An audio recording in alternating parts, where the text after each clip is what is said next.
స్వాతంత్ర్యం సిద్ధించేందుకు కృషి చేసిన వీరుల త్యాగాలను గుర్తు చేసుకుంటూ హైదరాబాద్ కేబీఆర్ పార్కులో తిరంగ యాత్ర నిర్వహించారు.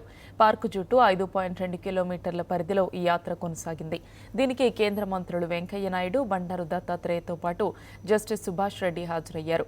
మువ్వన్నెల పతాకాన్ని పట్టుకుని విద్యార్థులు, నగర పౌరులు ఈ యాత్రలో పాల్గొన్నారు.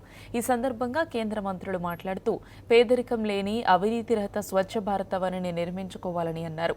దేశ స్వాతంత్ర్యం కోసం ప్రాణాలు త్యాగం చేసిన వారి సేవల్ని అందరూ గుర్తు చేసుకోవాలన్నారు. దురాచారాలను అరికట్టాలి, అక్రమాలను అరికట్టాలి, అవినీతిని అరికట్టాలి. ఆకలి దప్పులు లేనంటెక్క, అవినీతికి తావు లేనంటెక్క, ఆర్థిక అసమానతలు లేనంటెక్క, సాంఘిక వివక్షత లేనంటెక్క స్వచ్ఛ భారతాన్ని మనం నిర్మాణం చేసుకోవాలి. మహాత్మా గాంధీ గారు చెప్పారు రామరాజ్యం కావాలని.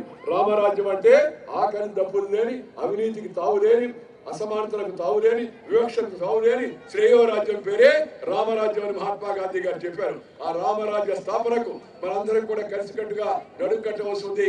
దారిద్ర్యం, నిరుద్యోగం, అదేవిధంగా పేదరికం ఇలాంటి సమస్యలతో ఒకవైపు దేశం ఎదుర్కొంటూ ఉంది.